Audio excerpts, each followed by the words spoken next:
Há um pecado grave e sistêmico que o sistema religioso chamado igreja vem cometendo, e é sobre isso que eu desejo falar.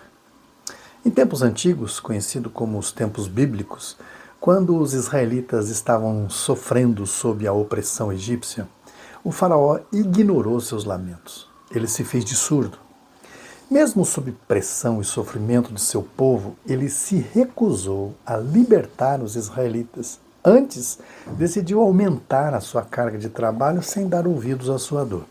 Deus, no entanto, disse a Moisés que ele sim ouviu o clamor do seu povo, viu o seu sofrimento e desceu para libertá-los. Quando Jesus veio à Terra, ele proclamou que o Espírito de Deus estava sobre ele para libertar os oprimidos, para pôr em liberdade os cativos. A Bíblia toda retrata essa questão em que Deus escuta os pobres, escuta os oprimidos e vem ao seu encontro em seu auxílio. E é muito interessante porque Tiago, em sua carta, explanou essa verdade divina revelada em Cristo, de uma forma tão contundente que o próprio Lutero discordava que essa carta ficasse na Bíblia. A carta nos lembra que fomos criados pela palavra da verdade, e por isso deveríamos ser e devemos ser rápidos em ouvir, mas tardios em falar, e muito ativos na prática da palavra para exercermos a fé de maneira íntegra. Diz ele que a verdadeira religião, ela ouve o clamor dos necessitados. Por isso está sempre com a mão estendida e pronto para socorrê-los. Segundo ele, não se deve favorecer os ricos em detrimento dos pobres, porque Deus escolheu os pobres. Ele ainda nos alerta que a lei que nos julga é a lei da liberdade, a todos nós. Então, sendo assim, se ignorarmos o clamor por ajuda de um irmão, nossa fé é vazia, diz ele, semelhante à fé dos demônios, que acreditam, mas se fazem de surdos. Por isso, exatamente por isso, nada fazem de prático para socorrer os necessitados, para libertar os oprimidos. Você percebe que Tiago apresenta para nós que a primeira resposta da nossa fé deve ser ouvir rapidamente, retrair a nossa fala e responder ao sofrimento humano, não com fala, com discurso, com blá blá blá, mas de forma prática e libertadora? Eu pergunto então, a igreja está atenta ao clamor dos negros e dos pobres que sofrem com racismo e exclusão? Ou estamos ignorando as suas vozes, alegando que eles têm oportunidades suficientes como todo mundo? Se uma criança diz ao pai que está com dor de dente e o pai nega a dor, alegando que não está doente porque os seus dentes são muito bons, isso é justo? Da mesma forma, a igreja deve reconhecer a dor de quem grita que está doendo e não negá-la.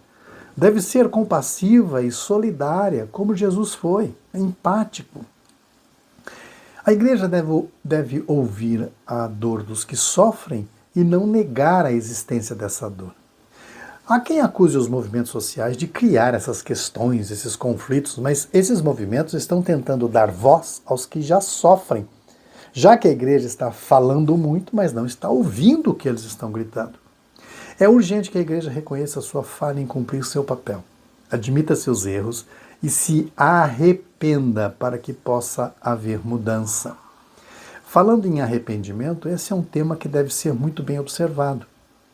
Muitas vezes o arrependimento é visto como algo subjetivo, uma promessa para o futuro, especialmente quando falamos em arrepender-se para alcançar o céu ou nós falamos a vida eterna. No entanto, numa análise mais profunda desse conceito na Bíblia, mostra que o chamado ao arrependimento não é sobre a vida após a morte, mas sobre transformar nossa realidade aqui e agora. Por exemplo, quando um perito na lei chegou para Jesus e perguntou sobre o que deveria ser feito para herdar a vida eterna, a resposta de Jesus foi muito clara: amar a Deus e ao próximo. E Jesus concluiu ao estudioso da Bíblia: faça isso, ame, ao próximo, a Deus, e você viverá. Essa mesma pergunta foi levada a Jesus por um rapaz rico que questionou como entrar na vida. E a orientação para ele é cumprir os mandamentos, resumidos em amar e fazer o bem aos outros. Como ele afirmou para Jesus que sempre fez isso na vida dele, Jesus lançou o desafio prático, a prova final. Venda tudo que tem, dê aos pobres, terá um tesouro no céu e depois venha e siga-me. Observe bem que ambas as passagens, cuja pergunta é sobre herdar a vida eterna, não menciona a palavra arrependimento. Jesus não disse que para herdar ou entrar na vida eterna deveria se confessar os pecados ou confessar que estavam arrependidos e assim iriam para o céu. Essas duas passagens, confirmadas pela carta de Tiago, fazem um convite à ação prática. O que fazer para herdar a vida eterna? É uma prática de vida que tem relevância imediata, uma mudança no modo de vida concreto. Não é uma convocação para se filiar a uma igreja e participar de ritos toda semana e com isso obter um passaporte eterno. Mas eu preciso ser justo na leitura, porque há sim passagens que mencionam o arrependimento de forma objetiva e clara.